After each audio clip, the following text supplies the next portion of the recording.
How's it going, y'all? What a good morning. What great speakers. Really motivational. Connor, you are great. The cases were great. And also, Obi and Keith, thank you so much. My name is Jake. I'm a junior at UNG. Our last speaker today is Mr. Nguyen. Mr. Nguyen's been very innovative in the past 10 years. He's a man of integrity and passion. His story today will tell you about his career involved in Chegg and also student marketing. A really cool guy, a really great guy to know in Atlanta as an entrepreneur. So look forward to his speech. Thanks, y'all. Enjoy it.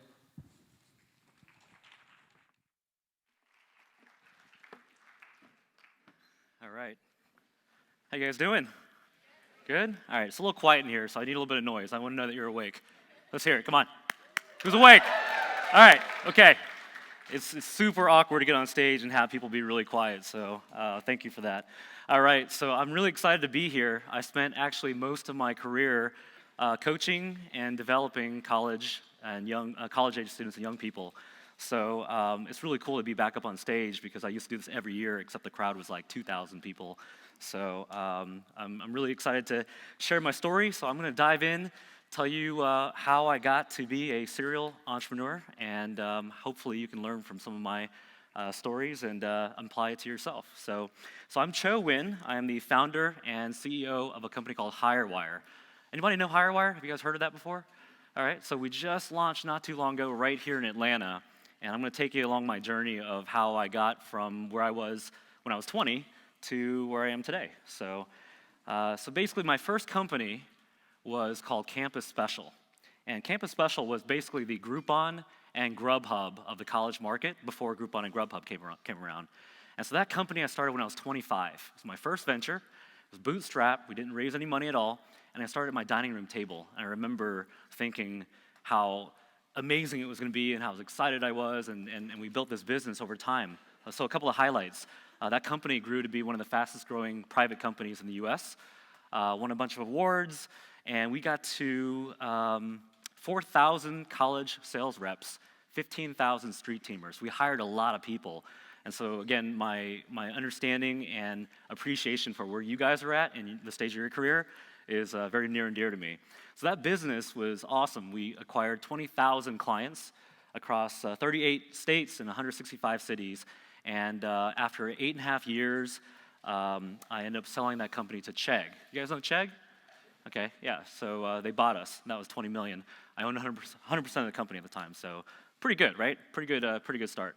So, all right, don't worry, I'll stop bragging here in a minute. So I took some time off, retired for a little bit. Thought I wanted to be one of those guys who would be hanging out, drinking and eating during the daytime. I used to go work, and I'd go to lunch and scarf down my 20-minute lunch. And I'd see these people hanging out, having fun, drinking margaritas during the daytime, like on a Monday. I'm like, what do these guys do, And it turns out they were probably entrepreneurs that had an exit. So that was me. And so I hung out with my wife. We went on vacation. We got our nails done. I never did that before. And we were watching movies in the daytime, the matinee. It was really weird. And so I just kind of slowed down and reconnected with my wife. So that went on for a couple weeks. And she's like, you got to get out of the house. So I said, okay, fine. All right, so I'll get out of the house. And so about a year ago, we launched a new technology startup called Highwire right here in Atlanta. And so just a couple of stats on this company I want to share with you. We raised almost $4 million in seed funding. We built our MVP, which is a mobile app, and we launched it in 16 weeks and launched it in January of earlier this year. So far, in the first 9 months, we acquired 4,000 employers, 50,000 job seekers, and built a team of 20 people here in Atlanta Tech Village down in Buckhead. So if you're down there, come visit us on the 3rd floor. We've been named one of the top 10 most innovative companies in the state of Georgia, and we're about to raise our Series A. So, all right, this is the last awkward slide I'm going to show you, all right?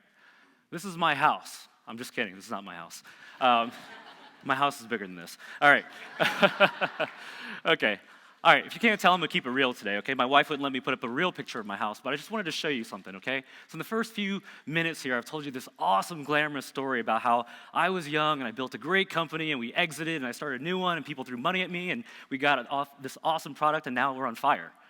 So I'm actually going to talk to you about the reality of startups because I think this is probably the less commonly talked about but very important that all of you guys understand. I mean, raise your hands here if you're interested in becoming an entrepreneur and starting your own company one day, right? Just about everybody here. That's why you're here, right? I'm in the right place. Okay, all right. I think that's Tom Brady's house. No, that's not Tom Brady's house. Okay, so we're going to talk about startups because they're counterintuitive. So let me just tell you something real quick about startups and what I thought they were and what I know that they are today. They're the opposite of everything you probably think it is.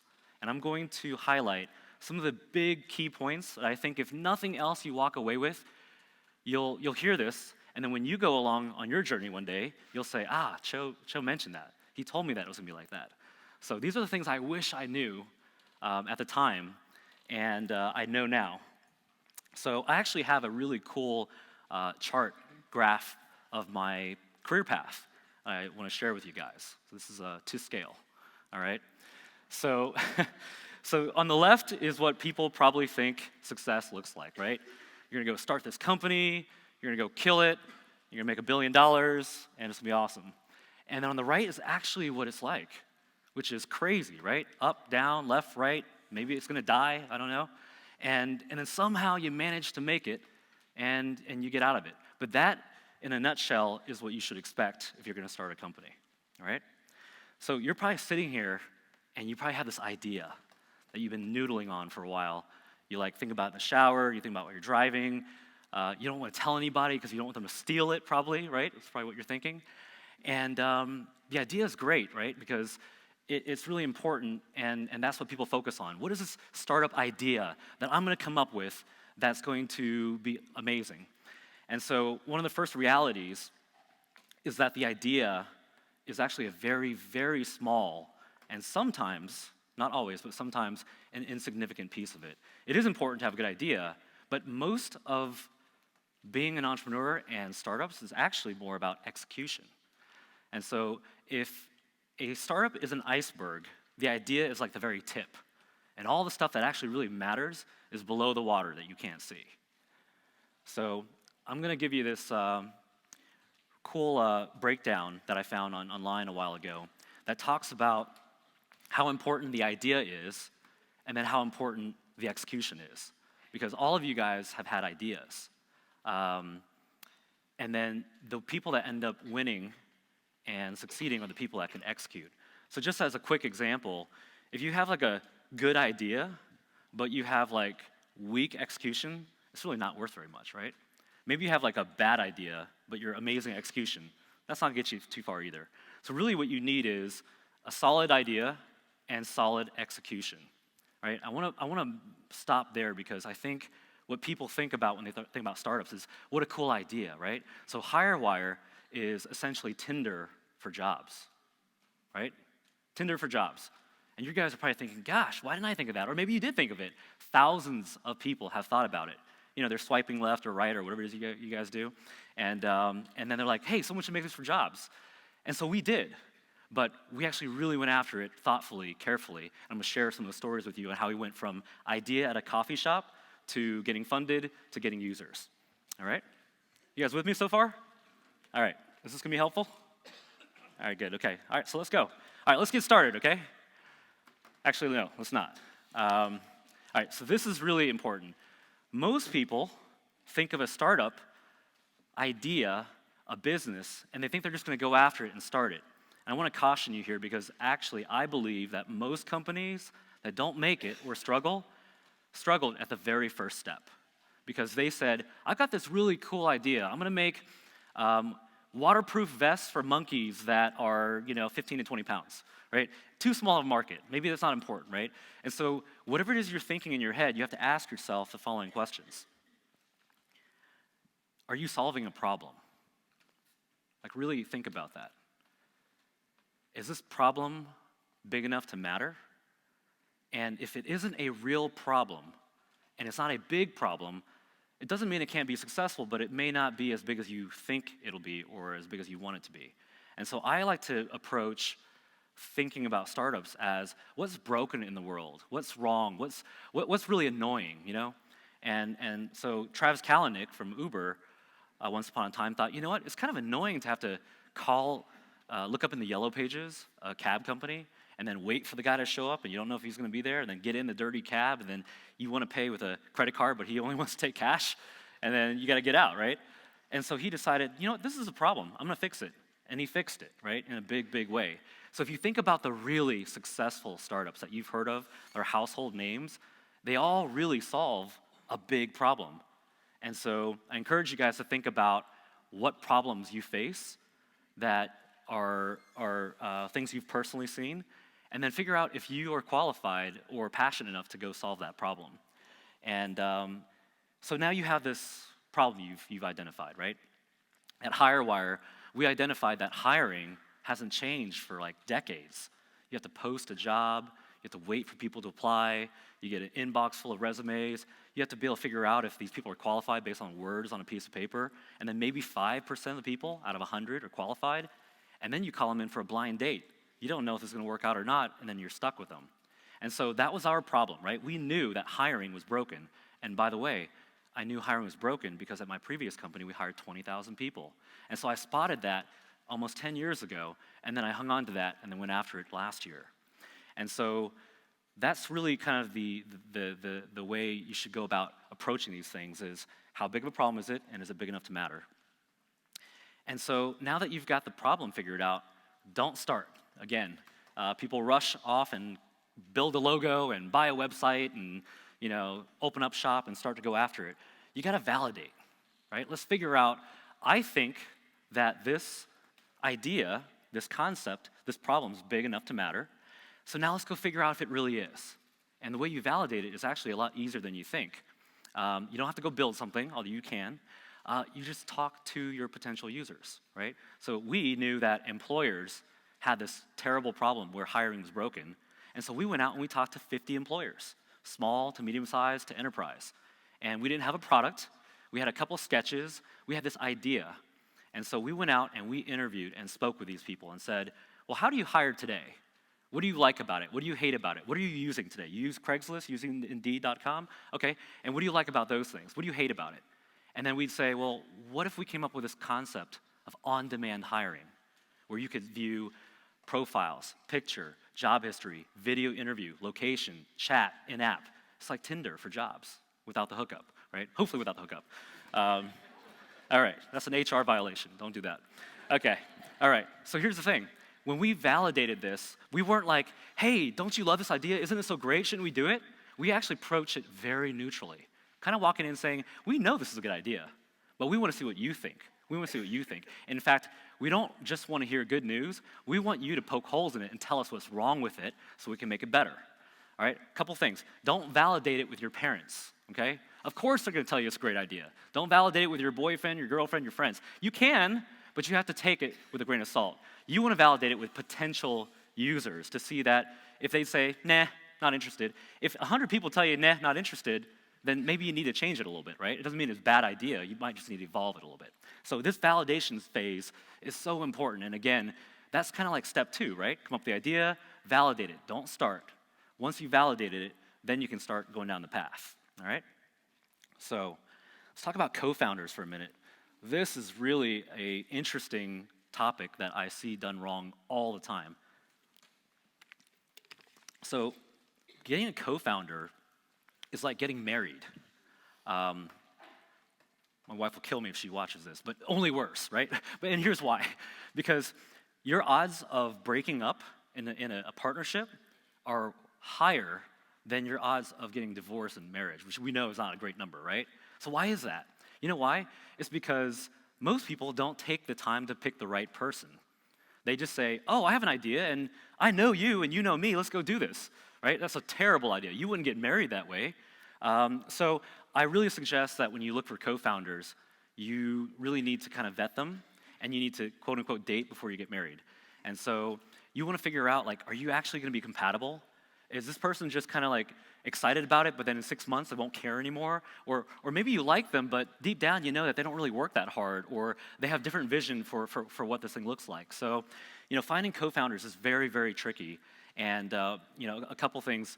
I think the optimal number is like 2, 3, and at most 4, right? 1 is hard because you have no one to talk to. You have no one to help you. You have no one to bounce ideas off of. But 5 is like way too many, right? Even 4, I think, is too many.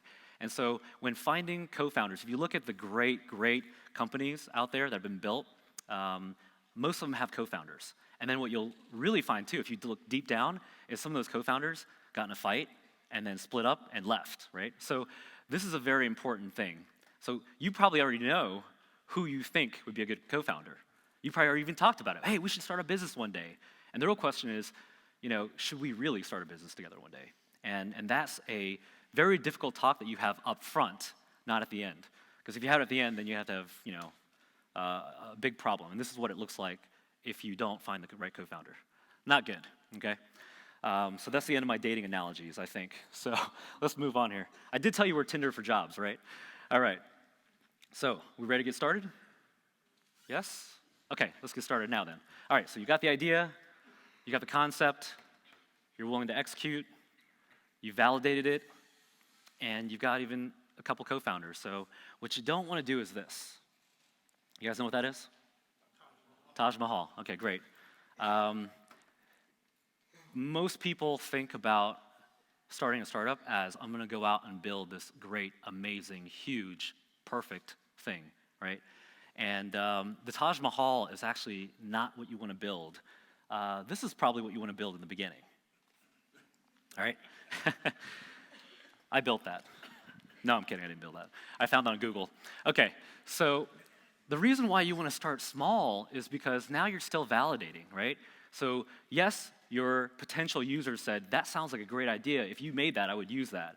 But maybe what you put out there isn't the right thing. And so before you go out and build all this stuff, extra work, maybe it's extra money and time, you want to start small and put it back out there in the market. And that's known as an MVP. You guys familiar with that term? All right, so an MVP is a minimum viable product. MVP, what does that mean?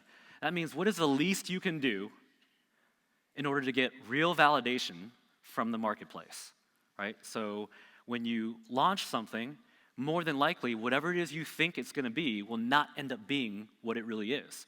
And the only way you know is by putting something small out there and saying, how do you like it? And what you're going to get is, I like this, I don't like that, I love this, I hate that. And then you take it back and you make it better. And then you put it back out there and you say, how do you like it now? And more people say, okay, great, I like this, but I still don't like this and that, and I hate this part. Okay, great. Then you take it back in, you work on it, and you put it back out. So that is an iterative process of refinement and evolving based on what your users want. Does that make sense?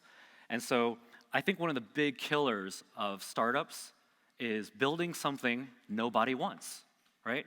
So if you go and build this, and it's actually just your audience is a bunch of 8-year-old kids, they really want that, right?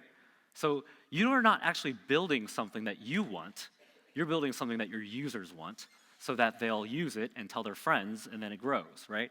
So starting small and then releasing and then getting feedback is a very critical step. And one thing about getting feedback too is you don't want to say, you love it, right? It's great, right? It's all about honest, brutal truth. If you don't like it, tell me why you don't like it. Because the great thing about early stage startups is that you can change it. Now, if you go way too far down the road and you're on step 10 and then they don't like step 1, it's kind of game over, right? So very carefully approach this in very staged and reasonable approaches. All right.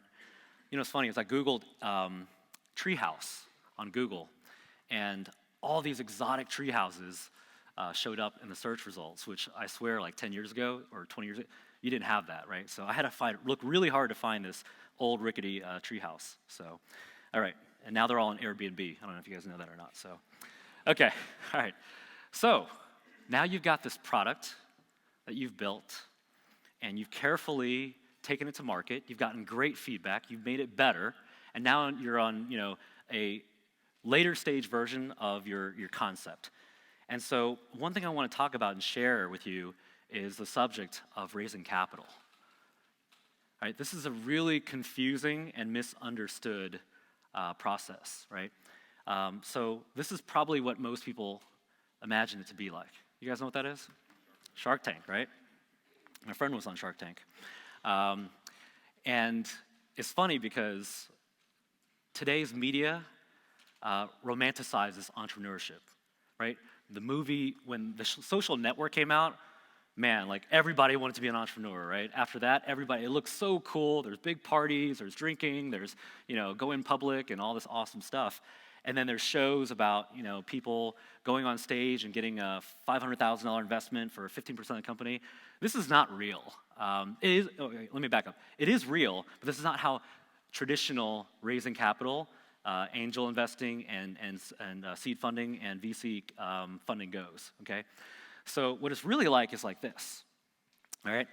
All right, don't laugh, that's not funny. No, I'm kidding, you can laugh. All right, again, very hard to find a good picture of a person in need. Look, I'm sharing this with you because in many ways, this is a reality of raising capital. I just got done telling you I raised $4 million, right? So you're probably thinking, God, that must be really easy. It was very, very hard to do because people that have that kind of money are pretty smart, and they're not just going to give it to you. They want to know that if they give it to you, you're not only going to give it back, you're going to give them 5, 10x.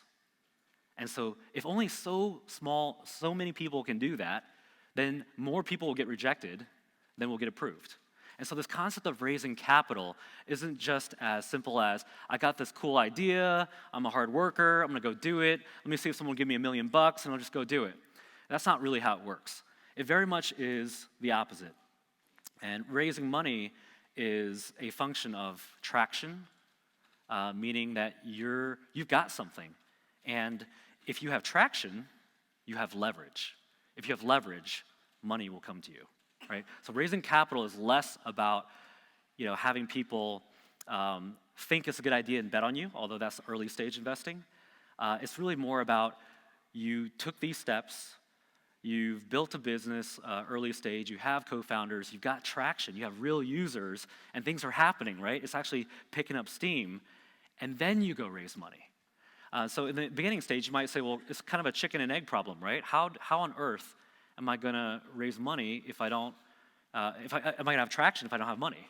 And so in the beginning, oftentimes, if you need money to get started, then you ask your friends and family just to get it going. Or you put your own money in. The Airbnb guys, Brian Chesky and Joe Gebbia, they always talk about their first round of funding was from Visa, MasterCard, and Amex. You know those VCs? And so that's really kind of what it's like. And here's the deal.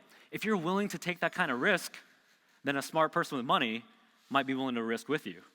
But if you've got this great idea that's going to be the next billion-dollar business, but you're not willing to put any money in, or you're not willing to take any debt, or you're not willing to borrow money from friends and family, or your friends and family won't give you any money, what does that say, right? So raising capital is tricky. In my first company, I did not raise any capital, and quite honestly, I highly recommend it because that teaches you discipline. You actually have to build a business, which is revenue and minus cost equals profit, right? And so I did that for almost a decade, and that taught me how to build a real business. Well, in Highwire, this is a different kind of play, right? We're a consumer technology company. We need to be everywhere, and we need to go fast. That's going to require millions of dollars in funding. And so in this case, we raised money, but we don't think of it as a license to go shopping and buy 24 karat gold desks and all that kind of stuff. We're very careful with it. But when it comes to funding, think about it like this. You will get funded if you deserve to get funded. If you don't deserve to get funded, you won't get funded. So I think that's probably the most important piece about this is that try not to raise money until you have to. When you do raise money, start small, get it from friends and family, prove something on paper that you actually have something, that this idea is good, and then prove that you can execute. Then, once you have leverage, because you have traction, then you can go out and start having conversations, and people will believe in you because it's less of a risk. They see a track record. 6 months ago, I had an idea. Today, I've gotten to here. If you give me X more dollars, I could take it to here. So that's the big thing about capital is, even though we have a lot of traction and we're doing really, really well, our Series A, which we're going to raise here in a few months, is not going to be as simple as people writing checks, right? We have to earn it, we have to show it, we have to prove it. So that's the big thing about capital. So hopefully that helps put in perspective. All right. Is this helpful so far? All right, good. Okay. It's the first time I've given this talk, so So the journey. Now you guys probably know what I'm going to show you here. So this is a journey. This is one of the most exotic cruise ships in the world. Anybody know the name of this ship? It doesn't matter because you're not going to be on it anyway, all right? Okay. That's all right. You only get to do that after you retire for a little bit, right? And then you go back to here. This is what the journey's like. Okay. There's actually a guy with a whip whipping you in the back while you're doing this, right? So you're probably thinking, oh my God, this sounds terrible. Who would want to do this? Okay. The journey is actually one of the least talked about, most misunderstood parts about starting a startup and becoming an entrepreneur. If it was easy, everyone would be doing it, right?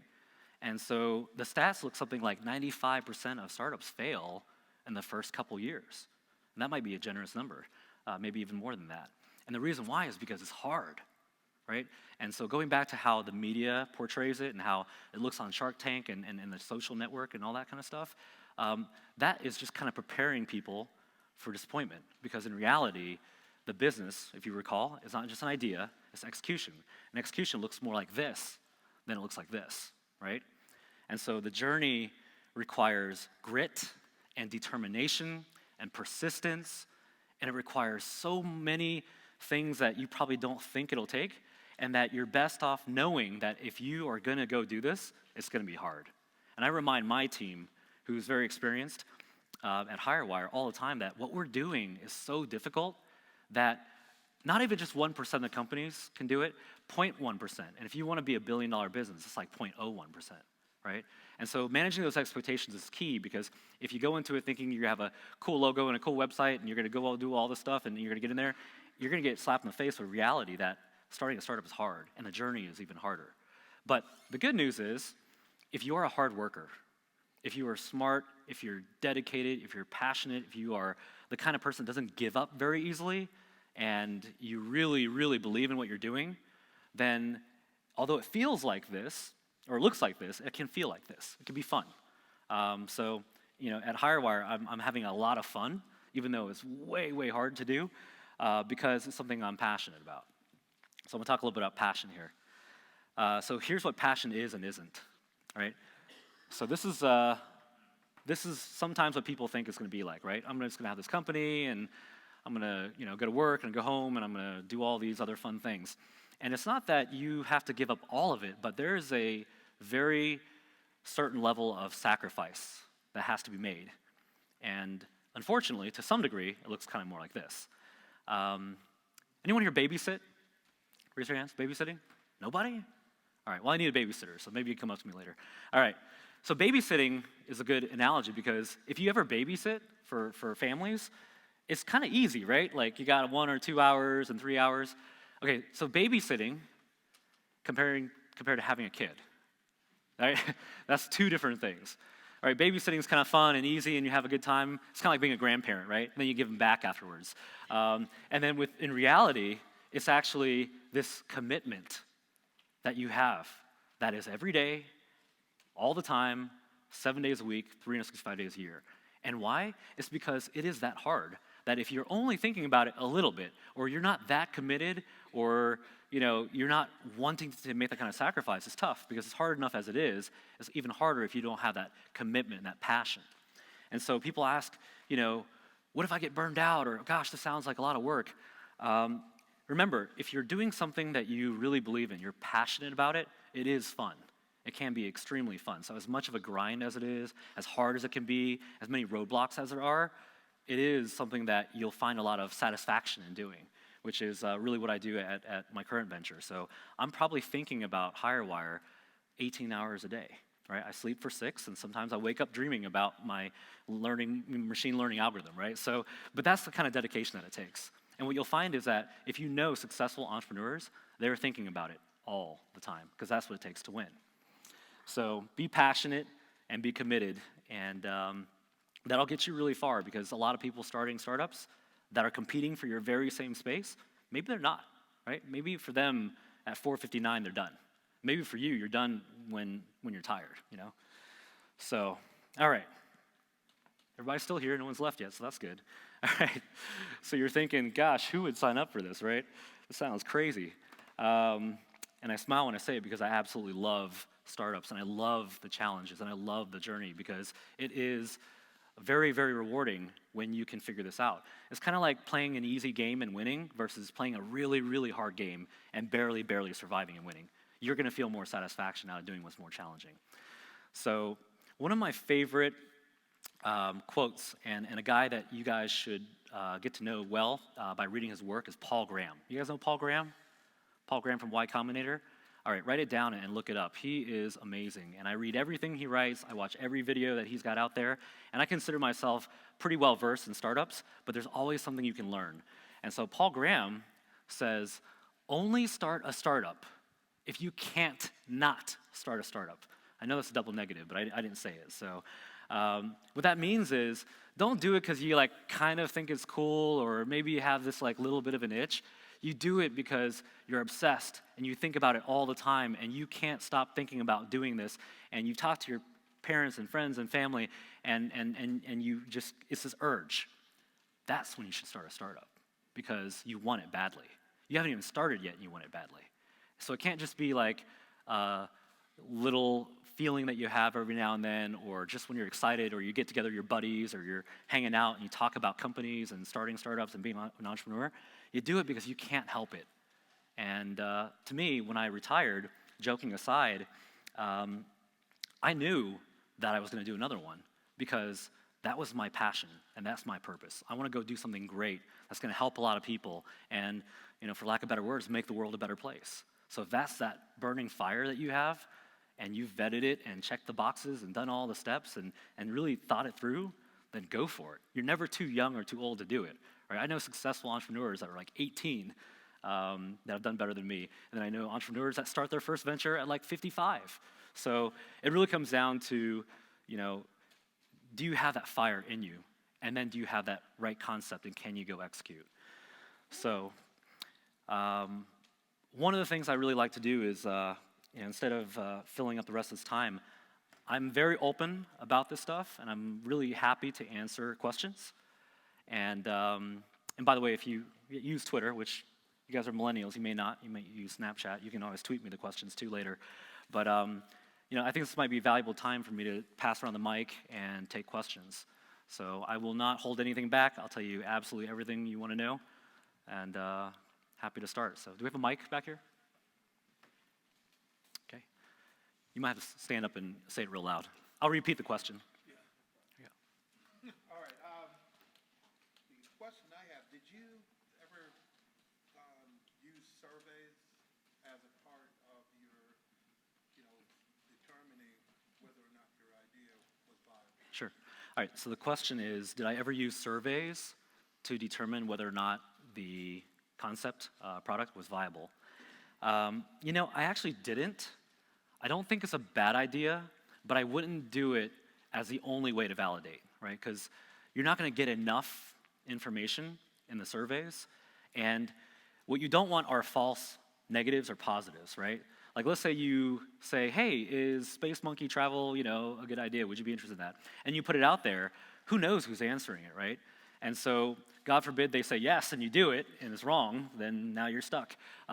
Or if they tell you an idea like a social network where you can connect with friends and you'll call it Facebook is a bad idea, maybe you should have done that, So the answer to that is I would do it, but I do it in conjunction with talking to real people and get good at getting honest feedback, right? I'm good at getting honest feedback because the first thing I'll tell you is you're not going to hurt my feelings. I'm not going to cry. I want to know what you don't like about it, right? That's how you do it.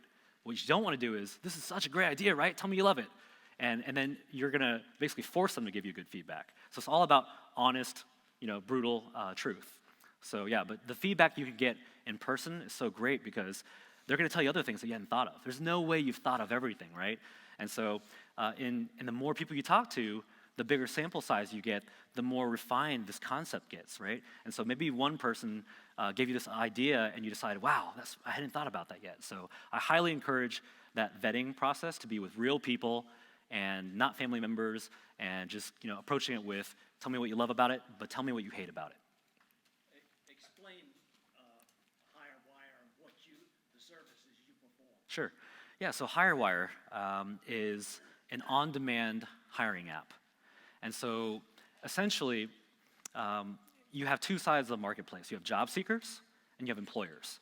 And so today in Atlanta, which is our beta test market, we are focused on the service industry, right? So service industry could be restaurants, retail, hospitality, hourly jobs, and part-time jobs, okay? So we're not competing with Monster or LinkedIn, which is more professional.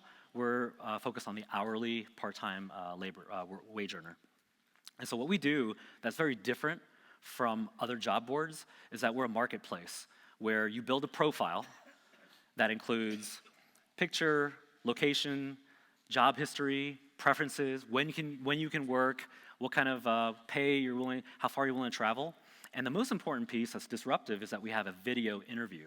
All right, so imagine instead of going all around town and interviewing for jobs all day, which really sucks, by the way, and just doing it one time on your phone, and basically posting yourself for sale. And employers search, and they say, you know what, I need a sales associate, a clerk, cashier. They must be able to work nights or weekends. Only show me people 5 miles away. And then we match you with our algorithm. And if it's a match, then you can chat in-app and connect.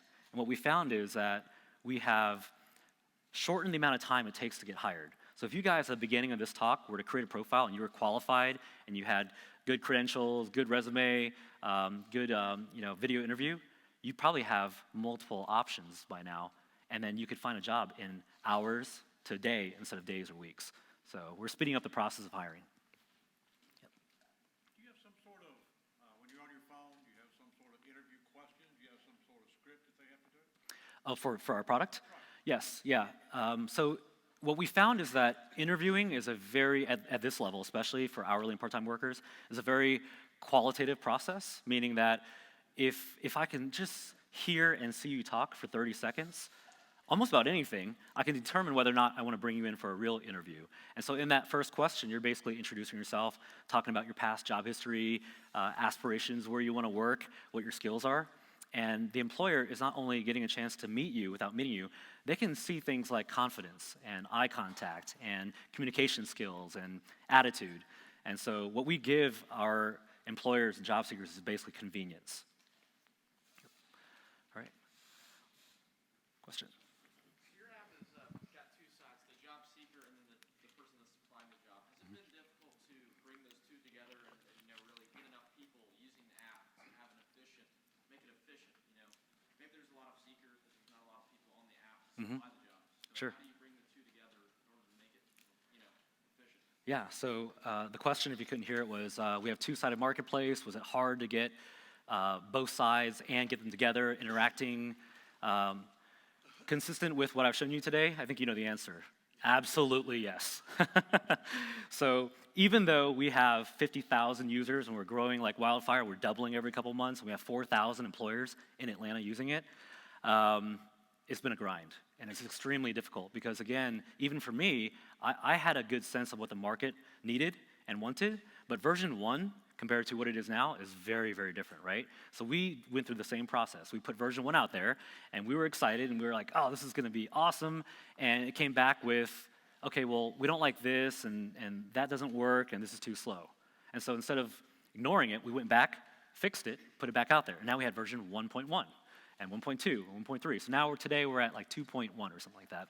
So yes, it is, because you never know what your customer base, your users, are going to be like until you put it out there.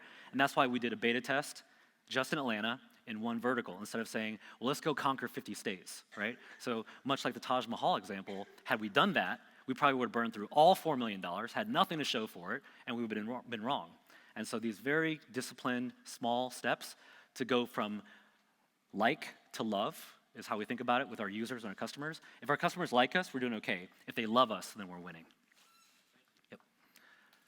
All right. Yes? Back to your question, sorry. Is Highwire making money yet? And if so, how is it making money? Sure. The question is Highwire making money yet? And if so, how are we making money? You sound like one of my investors. Just kidding. Okay, so the answer is no. Not yet. And the reason why in our particular case is that we're the kind of business where we'll win the market if we have critical mass and liquidity, right? Meaning we need a lot of people using it. So what we don't want is to stunt growth before we have the opportunity to really reach liquidity. The other part too is that we're building a consumer technology product, right? So we haven't perfected it yet, but it's getting really, really close. And what we do at our company is that we look at metrics and data for engagement and retention and usage and sessions and all that kind of stuff. So we know whether or not they actually like it. And so if your bucket, let's say, of water, which is your users, has holes in it, then you're just gonna lose users, right? And so until we have this kind of ideal state, which will never be perfect because we'll always be chasing, a better version, we won't charge yet. The other thing too is that, we think that the way we want to build our business is once we've validated the product and we've reached product market fit, we want to be able to nail and accelerate scaling. So imagine launching a space rocket, right? Space shuttle. You definitely don't want to launch it until everything's checked off, because if you do, then you might get off the ground, but who knows how far it'll get. So it takes a lot of discipline, because my first venture, we made money day one and we're profitable day one. So it's been really hard for me, but I understand why we're doing it. And joking aside, the investors understand too. So yeah. And then the other question is, how do we make money? How will we make money? So the way it works is that our product, our app, will charge employers. Employers today post jobs with job boards, and there's a willingness to pay there. And so essentially they could pay to do a search or pay for a subscription. All right, questions? I know you guys have questions. Don't be shy. Oh, yes, go ahead. Do you think in the future, this is very forward thinking, but do you think you would want to go into the professional market and compete with Monster or LinkedIn? As a college student, I'm like, whoa, that'd be really cool to have to be able to. Yeah, definitely. It's a great question. I'm so glad you asked that. So the question was, today we're focused on hourly and part-time. Do we think that we'll move upstream and go after the professional market like LinkedIn? And I'm really glad you said this, because one thing I think is really important is this concept of boiling the ocean versus boiling a cup of water. All right, so think about that for a minute. Is it easy to boil a cup of water? Pretty easy, right? Is it easy to boil an ocean? It's very, very hard to do. And so one of the things we did once we started going after this business was, okay, do we want to be everything to everybody? Because if we do that, that's going to be really hard. We have to win, all these different industries and all these different segments. And so we specifically picked one vertical. In the beginning, it was just restaurants, because we think we can conquer the restaurant market, and we know it's high turnover. And so we know the turnover is high, and we know that if we can reach some critical mass, meaning that a lot of people in the restaurant business know about it, before you know it, this server, who was a bartender there, is now managing here, and he's using it, and he told his friend. They're all connected, right? And so if you think about Facebook, for example, when they launched, were they everything for everybody? They were just college. Just college. In fact, they were just Ivy League schools. Started at Harvard, right? Then they went to Cornell and Dartmouth and all these other Ivy League schools. Then they went to all the other colleges. Then they went to high schools. Then they went to everybody.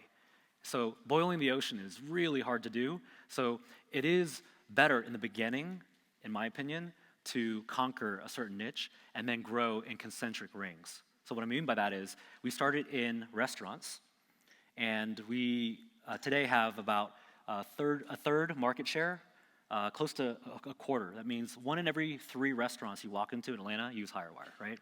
So that was pretty good. And then we went, instead of going to call centers, which is still adjacent but not really, we went to retail, because half our users want retail too. And then we went to hospitality, right? So you want to do it in the most strategic way possible, and basically owning small pieces and then building on top of it over time. Yep. But yes, eventually we want to completely change the way hiring is done. Right. So I know you guys are asking a lot of questions about Hirewire, which I love, by the way. Specifics about your concept, idea, anything that you guys want to ask me? Over here. So right now, I'm creating this new brand, and it's a little different from usual brands when it comes to the clothing apparel. And I'm trying to figure out, I know you mentioned about raising capital. Mm-hmm. How do you feel about crowdfunding? Oh, crowdfunding? Yeah. Okay. So the question was, how do I feel about crowdfunding? And you actually brought up something else too, which was differentiating yourself, right? So competition we didn't discuss today. You know, you shouldn't be afraid of competition if they're out there, because at one point in time, somebody could have said, why start Google, right? There's so many web search engines out there that are dominant. Search is saturated, right? And if the Google founders had said, oh gosh, there's competition, I'm not gonna do it, then where would they be? Much like Facebook, right? When Facebook came out, there was MySpace. You guys know MySpace, right?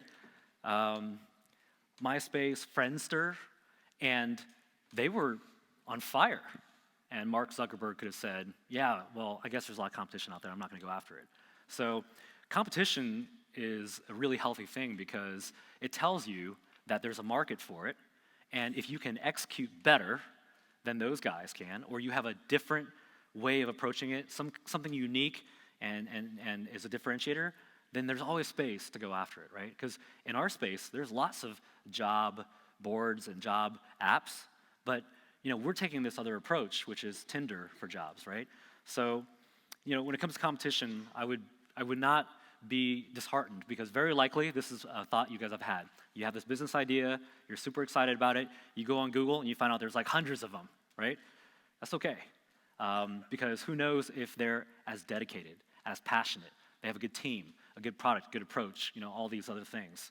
So, so yeah, just to talk about competition, I think that's one thing. So crowdfunding is your other question. You know, I've never crowdfunded before myself. I think it's worth trying, it's worth a shot, but I think you'd be surprised, like, your family and your friends probably know you best, right? So if you have a real business idea and you're dedicated and you're trustworthy and you've put time into a plan and you can convince them that you'll execute on it, then it's not really that hard to get something, right? Maybe they won't give you $1 million, but they'll give you enough to get started so you can get it further down the road and show more traction and proof, and then you get more money. As for crowdfunding, I can't speak a lot to it. I know that some companies have strictly done crowdfunding, which is awesome. You know, it's worth a shot, and if anything else, you'll learn a lot from it. You'll figure out, why didn't I raise money? How come my deal didn't get funded? And that could be good market feedback for you. Yep. All right. Question back? How much did you put into Highwire from your original, Oh, how much did I put in? Yeah, I won't tell you exactly how much I put in, but I definitely have skin in the game and put in a large amount of money. But most of the money that I raised was from outside investors. Yep. Question? You talked about being picky with your partners. Mm-hmm. Is it equally as important to be picky with your investors, or is it strictly just an income source? Yeah, great question. So the question was, you should be picky with your partners and co-founders. Is it important to be picky with your investors? Absolutely yes. Absolutely yes. And there's a few reasons why. You know, your investors, ideally they're helping you. They're making introductions and pulling strings and giving you advice and helping you out as much as you need it.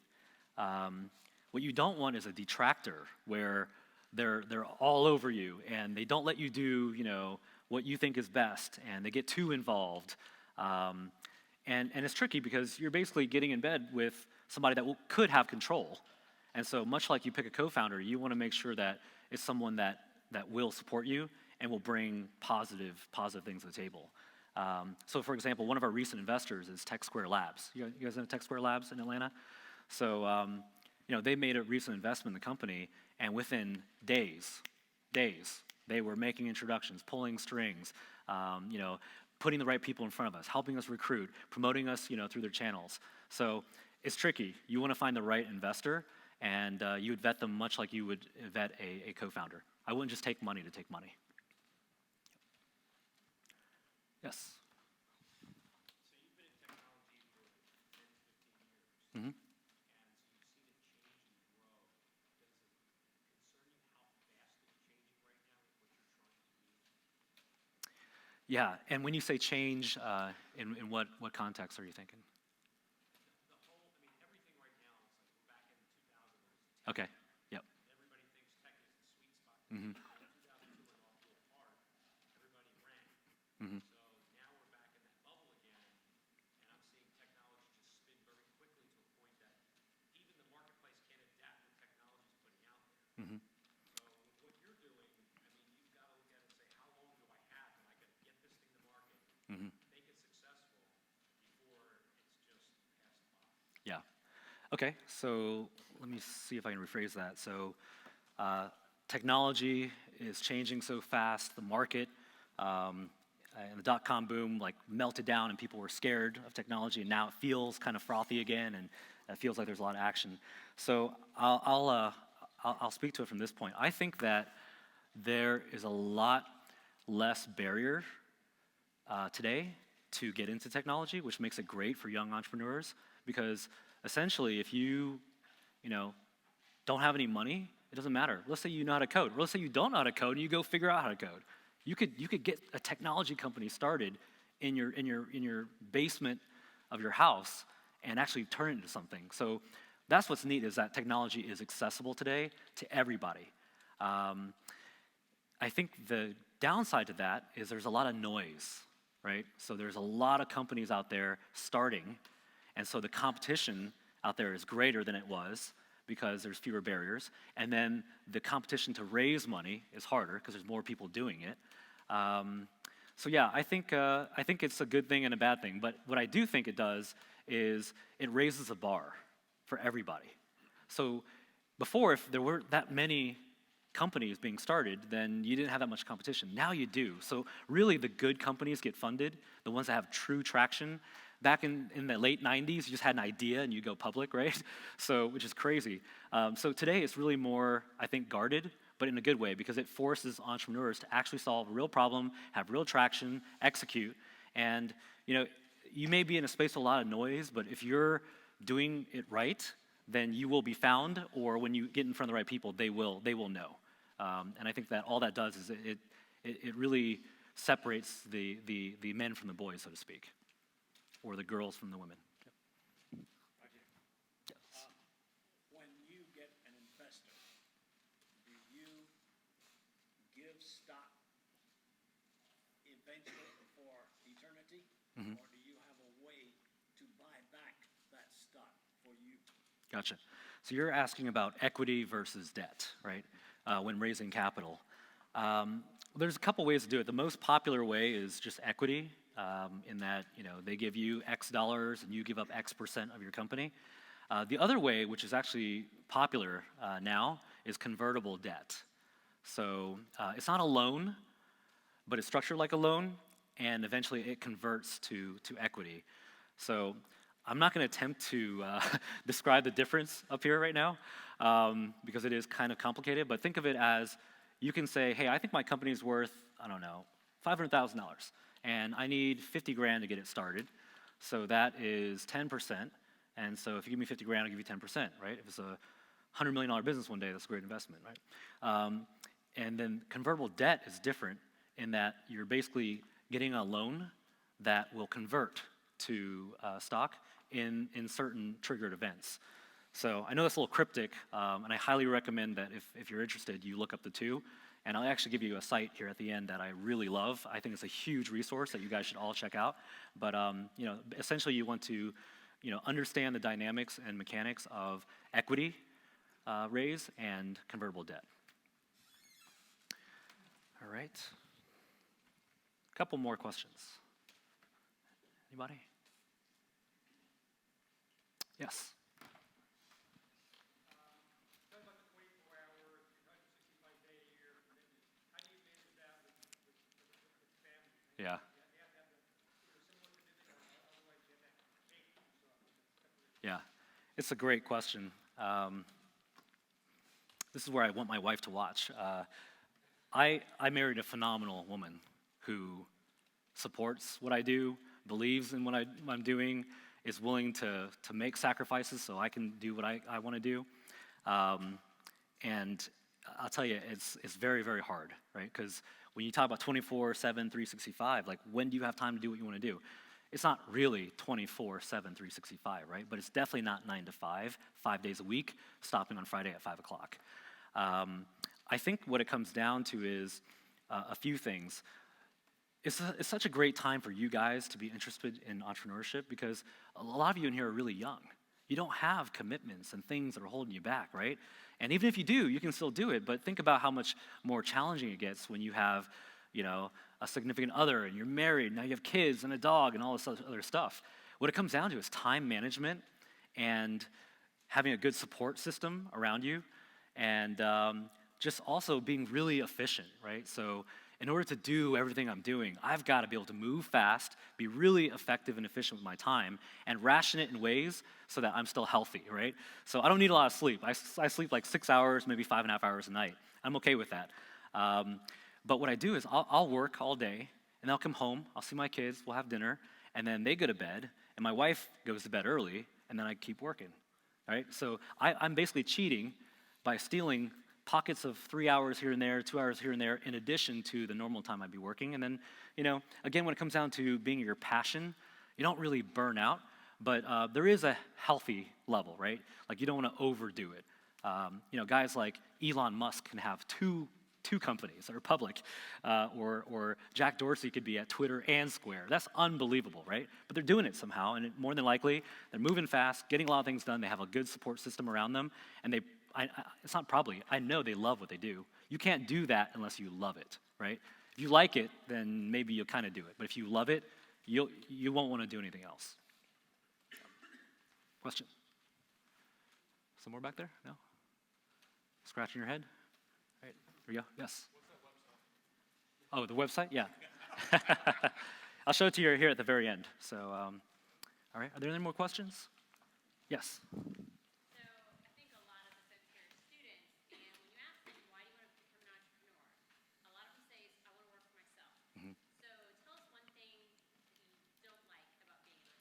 Okay.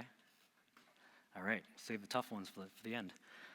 What do I not like? Gosh. So one thing I'll address is this, like, working for yourself. I think depending on the kind of business, that isn't always true because ultimately you're working for your people, your employees, your customers. And so this kind of misnomer is, I'm going to work for myself, be my own boss, do whatever I want to do. Kind of, sort of, right? Like it's definitely different than working for a big corporate company and you have bosses and bosses. But it isn't quite like this, like, oh, great, now I'm just going to go home early or do whatever I want. So what do I not like about it? I'm like the wrong person to ask that about. I think you could probably tell already because I just love this, right? It's crazy. I have this like sickness, right? To me, it's so fascinating because I think that, when I was in your shoes, no one would have predicted that I was going to be this great entrepreneur. I was like everybody else, Quite honestly, I did not make great grades. I wasn't like the most driven individual, but when I found something I was good at and I was passionate at, man, it changed my life, And so that's one of the big things you guys should be hunting for is what are you good at that you could really commit to? And when you do that, all these things, if you do it right, fall into place. So I'm gonna give you a pageant answer here. I don't have a good answer. I just love it so much, right? But yeah, are there downsides? There are, because if you become an entrepreneur, you will immediately, whether you're successful or not, become part of this very small percentage of people that know what it is you're going through. And it's kind of lonely. And so that's why in my talk and the talks I do and the interviews I do, I love telling everything, all full disclosure, good, bad, and ugly, because these are the things that people don't talk about. And so that's probably the one thing is that it is kind of lonely. And so my advice to that is build a network of other entrepreneurs, especially ones who are smarter, wiser, more experienced than you. And if you do that, then they're giving you all the things, like I'm giving you guys today, and you're getting that on a constant basis, which is really helpful. In the first venture, I didn't do as much of that, and luckily I was able to navigate it. In this company, we have advisors, we have former CEOs of Fortune 500 companies on our board. Like, that really helps a lot. So, yep. All right, one last question. No pressure. Make it a good one. No? Okay. All right, guys, so let's see here. Let's switch back here. I'm going to ask you for a favor, and then I'm going to leave you with a final thought. All right, so we've talked a lot about Highwire today. I'm going to ask you guys for a small favor here. is that the reason why we've grown so fast is because of word of mouth. So we've been blessed. When people use Highwire, they get hired. The first thing they do is they go tell their friends. When employers use Highwire, and then they think about their job board experience to Highwire and how quick and easy it was, they go tell their friends. Most of our users comes from word of mouth. That's how we know we're delivering a good product. I would like for you guys to help me and my company and my team promote Highwire with a simple social post, right? Maybe it's Facebook, if you still use that. Maybe it's Twitter, if you use that. And maybe it's Snapchat.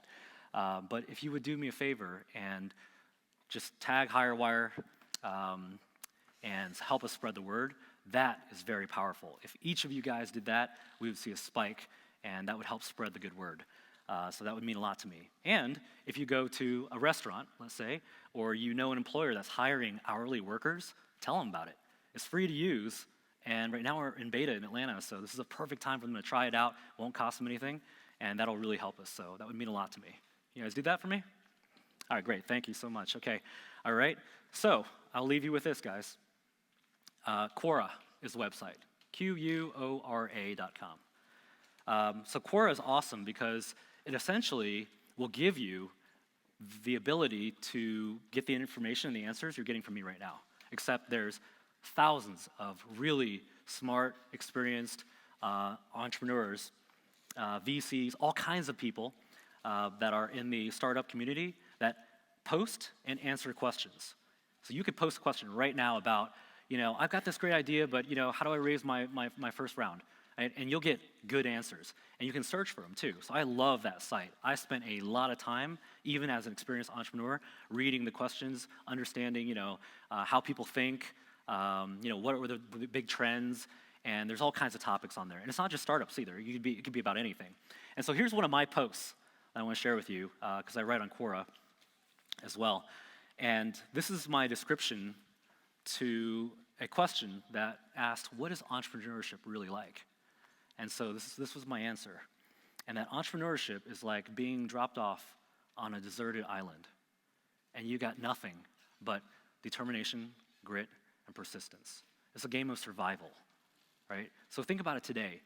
If you want to know whether or not you're ready and you have what it takes, if you landed on a deserted island, would you claw and scratch and scrape your way to survival, or would you just lay down and die? And in many ways, that's what it's like. And so the good news is if you can do that, you become part of this rare era of people that have, A, were willing to try, because not a lot of people are willing to try, and B, have been very successful. So that's entrepreneurship for you. That's my view. Really appreciate your time today, guys. Thank you so much for having me, and please tell your friends about Highwire. Thank you.